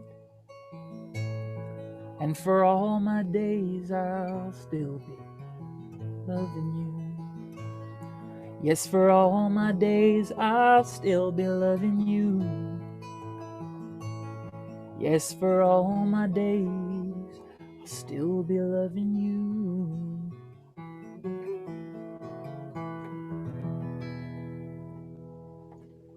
Wow. Wow. That was just beautiful. Absolutely beautiful. Thanks, Jeff. Love the guitar work. Brilliant. Yeah. Thanks, Copper. Yeah, you play that column. I just go to another place. I close my eyes and I just listen. And Thanks, it's Jeff. magical. It's pure. And by the way, I want to thank everyone here for being part of Jeff's Place and being part of our Songwriters in the Round. I'd like to thank Colm for this is our third time here in the round, and I don't take anything for granted. We have viewers here from all over the world, and we have because I don't wait to the very end. I want to acknowledge Lauren and Harry for helping to produce the show, and all the four of you for being here today, because I'm really grateful for it, and I'm like in the moment of glory of like feeling fun, and this is so much fun, and like I always forget to thank you. I always do it at the end, but it's really ongoing. It's like there's a glow, and truly appreciate it. It's just magical. So it's just want to say thank you, and in advance, just so you know, you are all appreciated. And if we are sharing your tip information here during the show, please, those of you watching, please be generous. And we send a recap out after, and you'll get all your social media links and stuff there. But it's you guys help create magic, and so I thank you all for making that happen. I do not take any of this for granted. So just want to say that. I guess we're coming around to the fourth time in the round, so this is our last time around for the show. And Copper, it's back to you. Yeah, thanks for having us, by the way, Jeff. It's amazing. Thank you very. It's a great opportunity for all. So I hope I explained this right. That it's different than playing by yourself, right? Oh, definitely. Because we're not alone. Exactly. It's really good. I suppose the last song I'll play for you is another song. I'm actually working on the final mixes or the final production of it, I guess, at the moment. I'm mixing it, and it's going to be my next single. And I haven't actually played it live in front of anyone, I don't think, yet. But I actually wrote the song like 2 years ago, and it's called No Front Door. And it's a song inspired. I was sitting around the dinner table at Christmas time, and my father just kind of randomly told this story about how when he was a kid, he visited a neighbor's house, and it just happened to be no front door on the house, and he thought it was weird. But that was it. That was the story. But I took a napkin. I just kind of spilled all these words out on the page, and it just happened there and then, like in 2 minutes. Wow. And kind of this story about why there's a no front door in the house kind of came out of me, and finally getting the production done, and it's nearly ready to go. So yeah, this is it. This is a no front door. I'll get my pick. There we are. Right.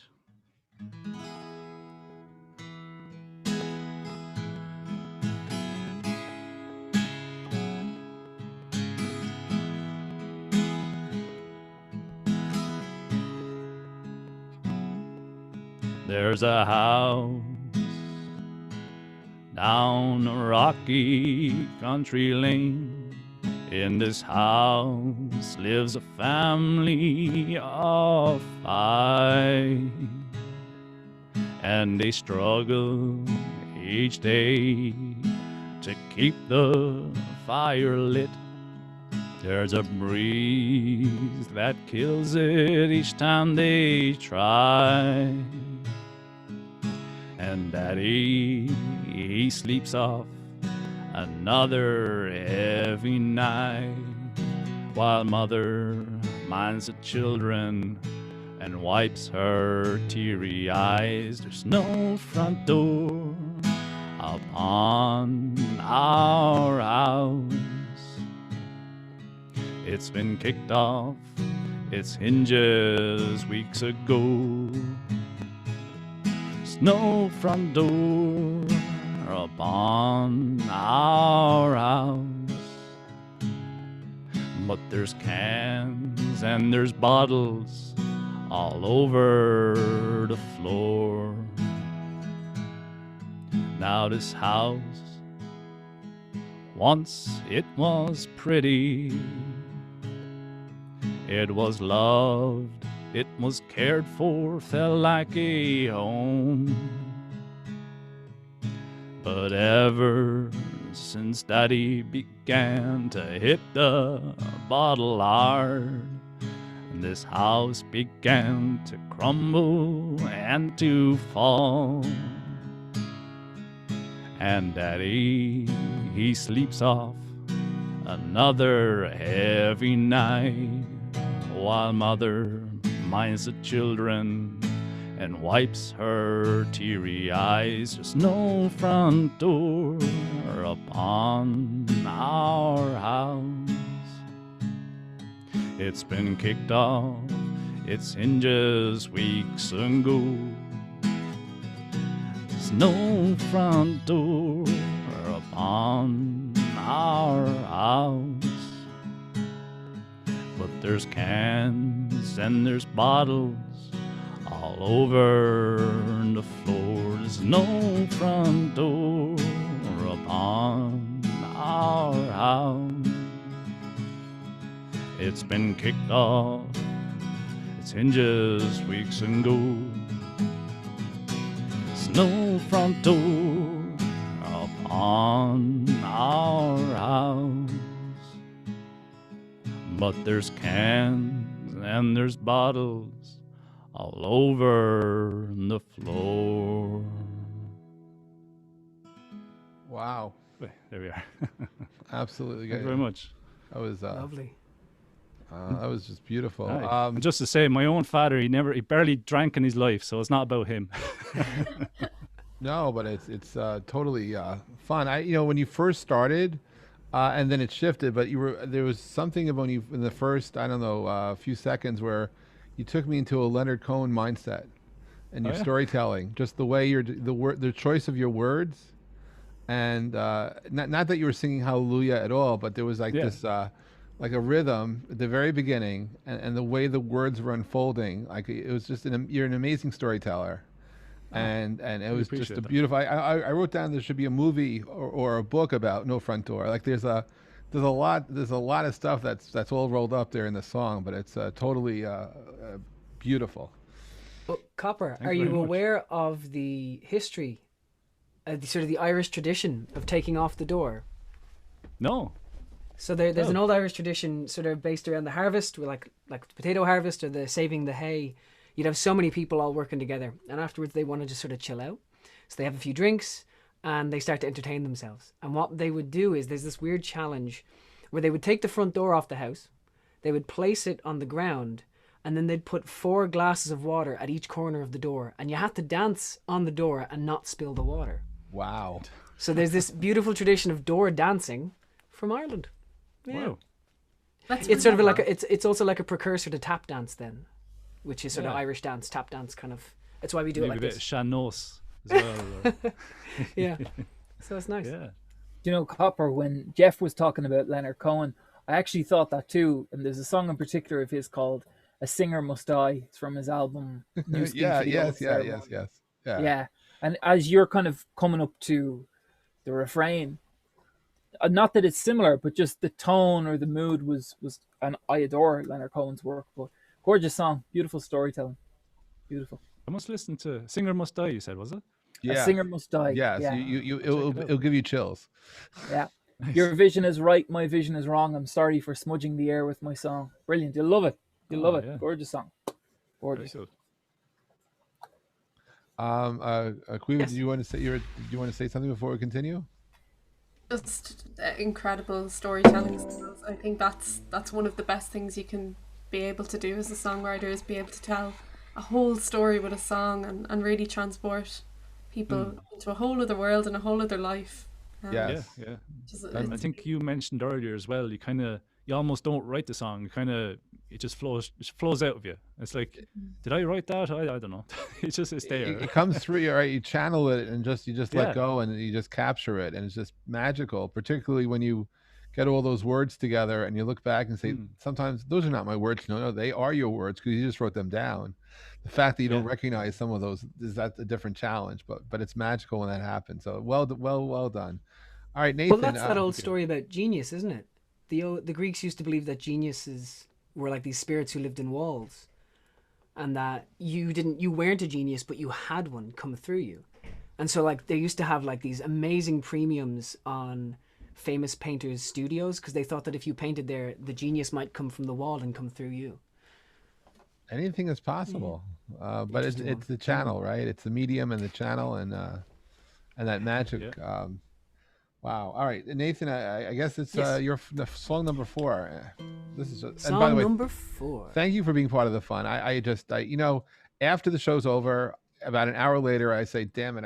I wish I didn't say thank you enough, or how grateful I am." So I'm aware of it enough to just bring it out and say how magical all of you are together. And I really appreciate the collaboration and the cross connections that are happening and the cross connections that will happen in the future. Because I promise there's a potential actual onstage collaboration. You just don't know about it yet. I can't wait. Beyond the two of you. Okay, so final song. And to introduce it, I will first say, Colm, your line, distance, what is it? The distance in your eyes is wearing thin. Oh my God, it's so beautiful. It really is. It's absolutely gorgeous. And I'm a man for lines. I love like really good lines. One of my favorite lyrics ever is, what is it? If I held my breath and you, I would have died 1,000 times. And if chewing was to show you that I cared, I would have swallowed my tongue by now. Which is like, wow. Oh my God. It's horrible, but I love it. And so I do love to try to hit with an impactful line. And this song is an example of a tune that grew out of just a single line. And I played it kind of in between lockdowns. Probably this time last year, we had a little moment we could play a gig. And technically, I was the first performer to play in 2020. No, not in 2020, but after the lockdown. But when I played the song or when I introduced it, there were these very sort of South Dublin, let's say, type women in the audience. What exactly? When I announced the song, could you, for those of us not from South Dublin, could you explain? So South Dublin is a very rich part of Dublin. And yeah, very rich. And so they live a very privileged lifestyle. And you know the way in Britain, fancy people have a different accent? Just for some random reason? That's true of South Dublin. So like somebody from Dublin might, like say if I was a bit more Dublin, I'd talk like this a bit more. And I'd probably chat a bit like with the sort of accent like this. But if you're from South Dublin, you start to talk like this. And you really elongate your vowels. And you usually play rugby and you tend to pop your collar, you know? And so, no, literally, these people live 10 minutes away from each other. I don't know where the accent came from. But some very, let's say, southern Dublin women were sitting at a table. And when they heard the line of the song, they turned to each other and they went, "What? It's called Spit on Me Sweetly." And just that reaction made this song so worth it. So yes, it's called Spit on Me Sweetly.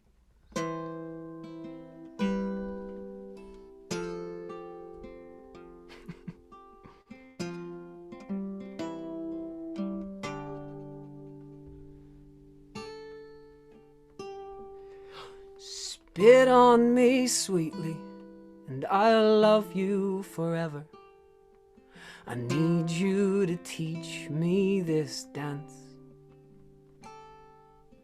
We spin around like two broken umbrellas, and I feel so safe in your hands. Will you be my second romance? Oh.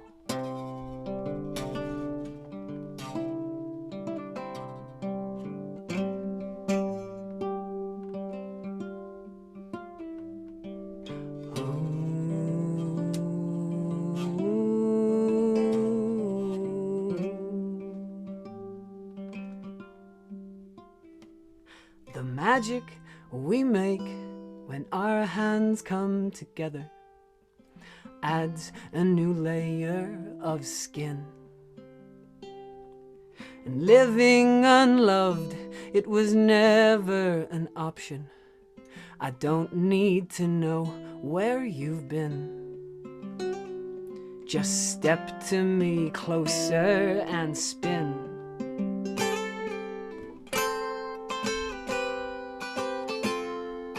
Yum bum ba-rum.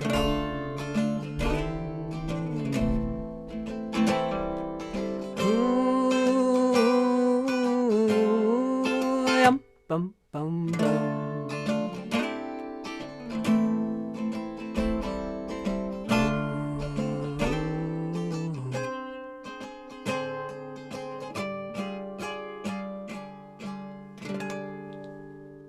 So spit on me sweetly, and I'll love you for always.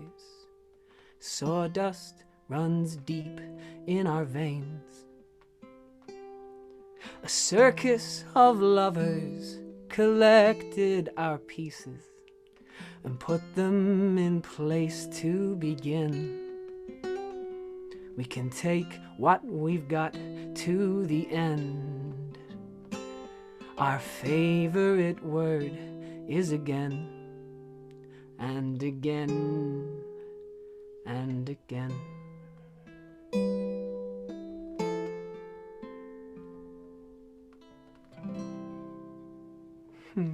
Well done. Wow, that was absolutely beautiful. I'm listening to that and I'm thinking you're in a musical. That there's like there's like a movie, or a musical, or just something behind it, which is just. You know what, Jeff? You've got it right on, nailed right on the head. That is one of the songs in the musical. Oh, okay, because.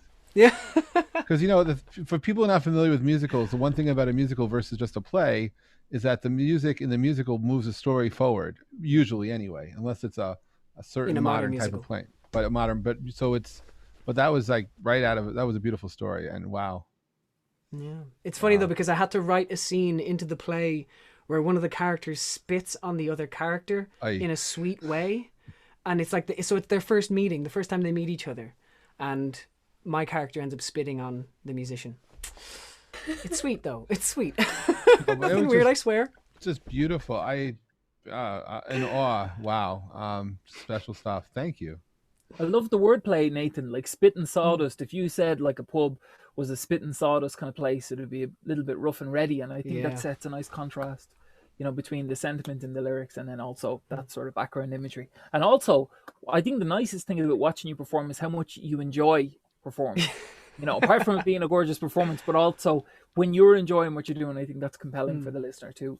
The movement I don't know, in your Colm, arms, and you kind of you're really into it.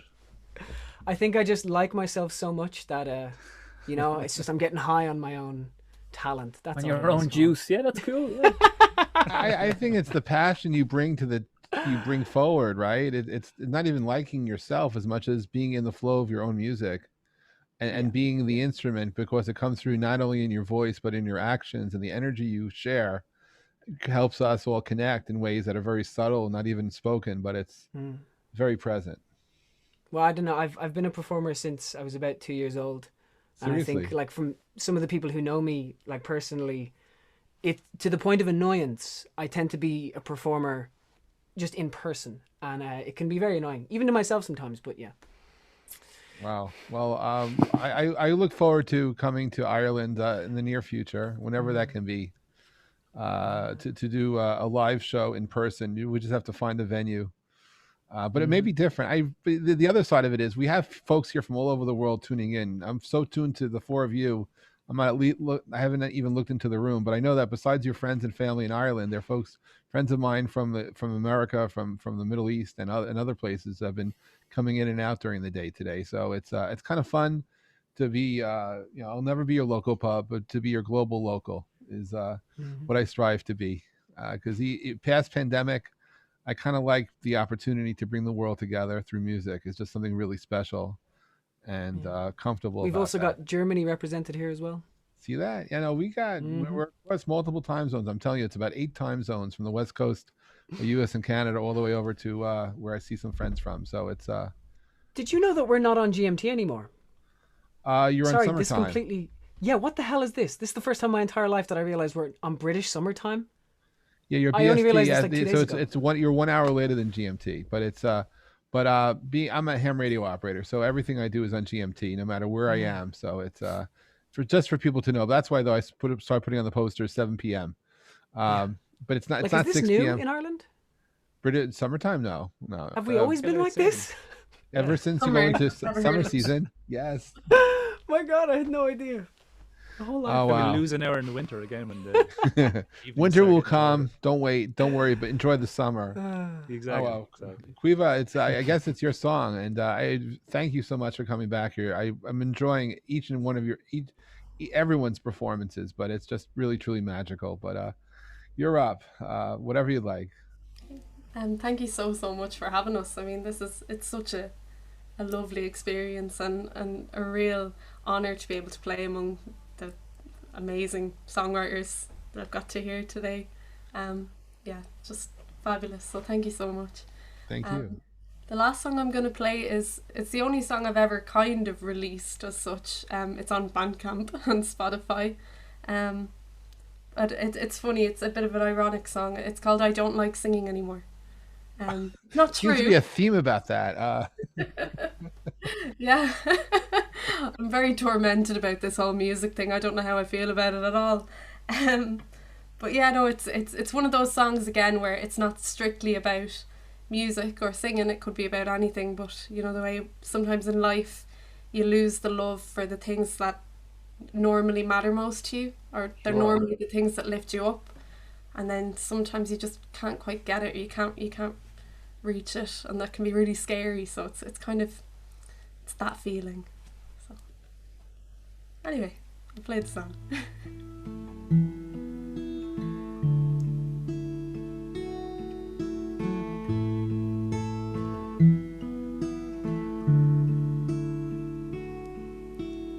I don't like singing anymore.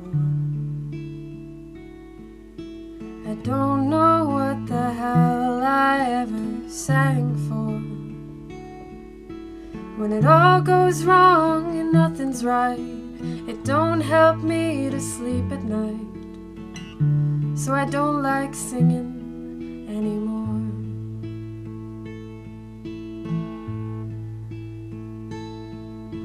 And I don't like talking anymore. I don't know what the hell I ever talked for.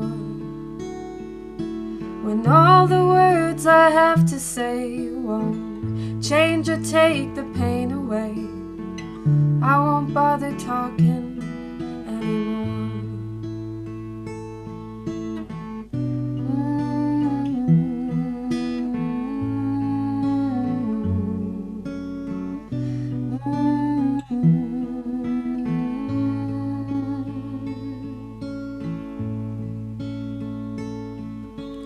I don't feel like dancing anymore. My mind is low, my legs are weak, my heart is sore.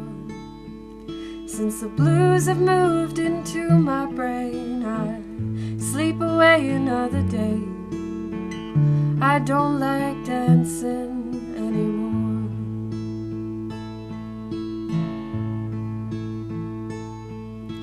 And I don't like living anymore. I've forgotten all the things I used to live for. When the pain is all that I can see, it just don't make no sense to me. So I don't like living anymore.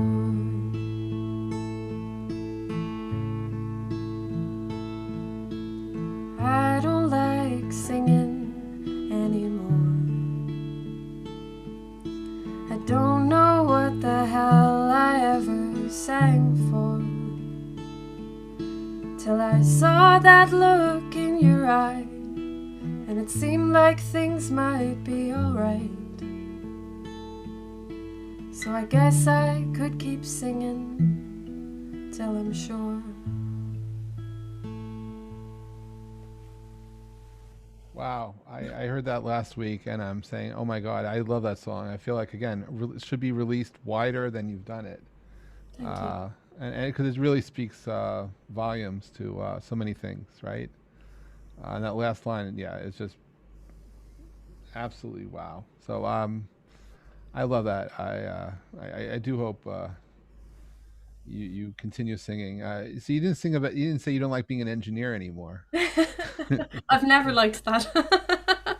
So I don't think you're singing your truth there, right? Because if you say I don't like being an engineer anymore, then I'd actually believe you. Here it's like but you make a good point though, right? And it's those, but at the same time, um, you bring out the emotions with those words, right? And the triggers, and it just in a beautiful way makes us all better appreciate who we are. So thank you so much.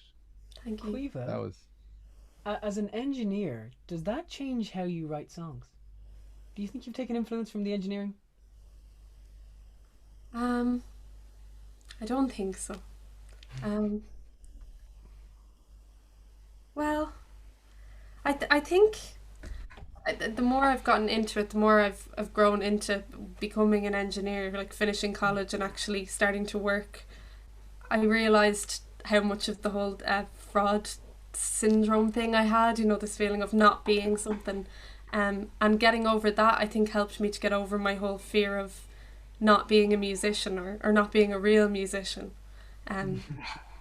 Where I kind of just feel like you just are what you are. You don't have to tick any boxes or prove anything to anyone. You just exist. Yeah. You just are. I would think that brings a much bigger question: is what is a real musician? I think is what's a real artist, right? I mean, I think we could I mean, I believe that you are who you say you are.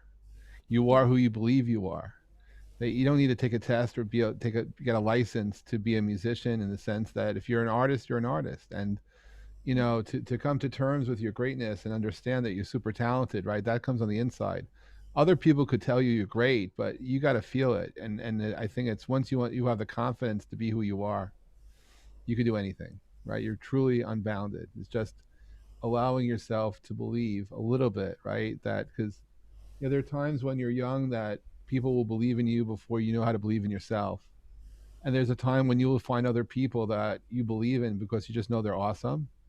And there's a time too for you to understand how good you are. You don't have to tell the world how great you are. You just have to have the comfort to know you're good. You're really good. And no matter what you do, you can never fail as long as you stay true to who you are. So true.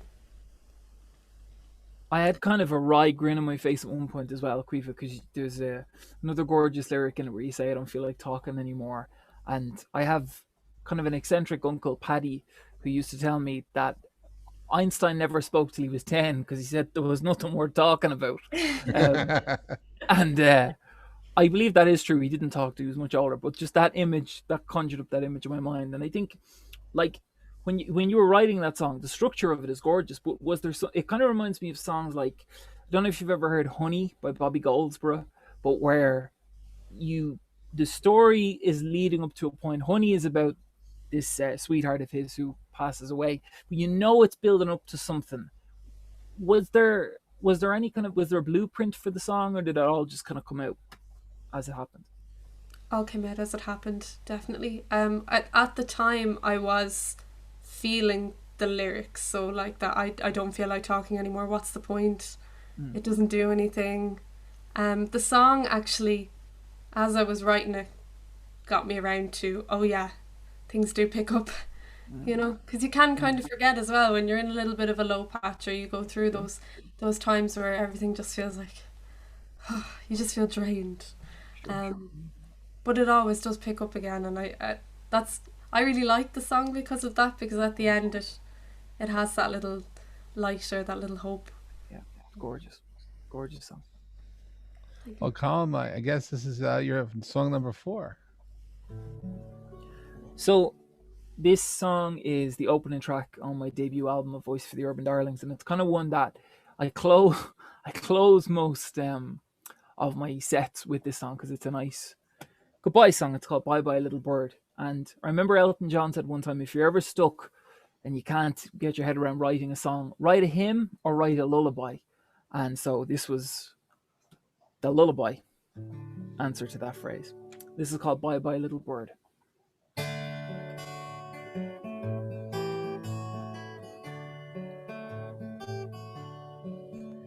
Bye, bye, bye, little bird. And on account of all the wrong things that you've heard, there's nothing I can do or say to try to make you stay. So it's bye, bye, bye, little bird. Bye, bye, bye, little bird. You're now sailing toward the mountains that you preferred. Go forth, but think of me. Be everything you long to be. And bye, bye, bye, little bird. To know there's someone to fly home to has surely made a man of me. But now my heart is a shipless ocean, from thoughts of one I'll never see. Bye, bye, bye, little bird. Although the reasons for our parting are absurd, and to the one you love one day, I hope they never have to say bye, bye, bye, little bird. Bye, bye, bye, little bird.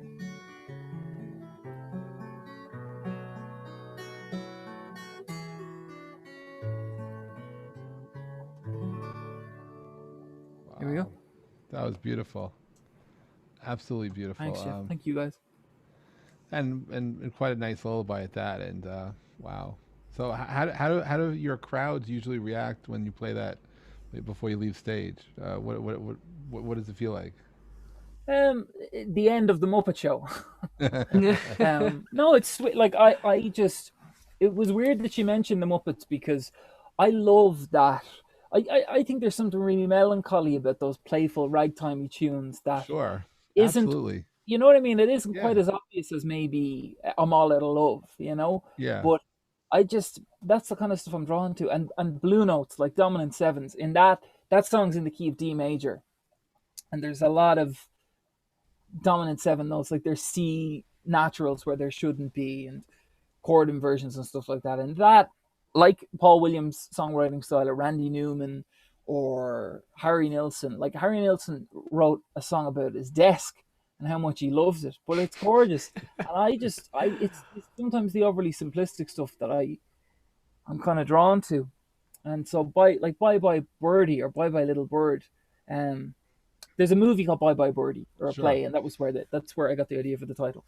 And it sings like Twinkle Twinkle, you know, Right. Bye Bye Bye Little Bird, on account of all the wrong things that you've heard. There's nothing I can do or say to try and make you say, so it's Bye Bye Bye Little Bird. And I like it. It's really funny, those love- kinds of songs seem to just last forever. They've got a longevity that other songs don't, you know? Yeah. Colm, I don't think I mentioned it before, but when I listened to your album, I really heard Elton John in your voice, and funny you mentioned him there earlier on. So Yeah, I just Harry and I said the same thing when we first listened Yeah. to the album too. It sounded like a Exactly. young Elton John. exactly that tonality in your voice and all. And is he a big influence on you and his songwriter? Was it Terry something? I can't remember his name. His songwriter. Bernie Taupin. That's it. Yeah. Bernie Would they Taupin. be a big influence on you as well? Yeah, my mom and my dad too, but my mom specifically was a huge Elton John fan. And when my mom traveled with work a lot, and she brought me back from Tokyo. Well, not specifically for me. I just robbed all of my mother's music stuff, and she had a Discman from Tokyo. And you remember when you used to have electronic shock protection? Do you remember that, Jeff? You'd Yeah. get, there was a button you used to press, and if you were Yes, walking yeah, with yeah, your yes, yeah. So like if you're walking with a Discman in your pocket, that when you would bump, it wouldn't make the CD skip. Right. I used to, I remember that had that feature, and it was like a new thing. But Elton's music hugely, and one album in particular called "Too Low for Zero" from 1983. You laughing at me, Nathan? No, I'm just remembering the CD thing. Sorry. Yeah, ESP. Yeah, an album called "Too Low for Zero," and there was a song on it that my mom and dad called their song, which was "Cold as Christmas in the Middle of the Year." And yeah, no, Elton John hugely. So thanks for that. Appreciate it. Aye. That was great. Look, I want to thank all of you for being here today. Truly wonderful to have you. And I thank everyone who's staying in the chat and who's been commenting along and sharing love. You guys are great. Thank you for sharing your presence, and thank you for sharing your time with us. It is wonderful to have. I'm really happy I introduced songwriters in the round. And thank you. And this is our third time around. It's really fun to listen to the music and then hear the backstories about the making of the music, and it's just wonderful. So I thank all of you. And Copper, thanks for this being your first time and for taking the chance and seeing how it went. But absolutely beautiful. You're getting love from my sister Michelle. She thought it was an awesome show too. Seeing that in the comments, and you guys are just collectively great. And so Copper, you had fun, yes? Oh, definitely. This is great. It's fun to talk to people, all this kind of stuff. So yeah, definitely. Thanks very much for having me. Oh, wonderful. Well, I thank all of you for being here. I encourage tipping greatly as possible, and I'd love to have you all come back whenever possible. And just as a gentle reminder, tomorrow night, for those who can join us, Emily's having we're producing the very first concert, our face-to-face concert series with a voice which I just believe is spectacular, like many of your voices. And Emily is just, I am really grateful to have a chance to produce our first show. It's and face to face. I'm calling it a face to face concert because it's the thing about Zoom. At least we have this emotional intimacy where you can actually see the people you're performing to and connect. And there's a format where we'll be during the show going to the people in the audience and doing Q&A or making it as interactive as possible. So it's different than just doing a regular I'm playing to myself, here's my crowd type of thing. And it's and I'm look forward to doing more of these because I think there's something kind of special to connect in a meaningful way with the fans, with your family and your friends. So that's the inspiration behind that. So I'm going to bring the show to a close. I thank Lauren and Harry for being behind the scenes for keeping us going. We'll end the taping now.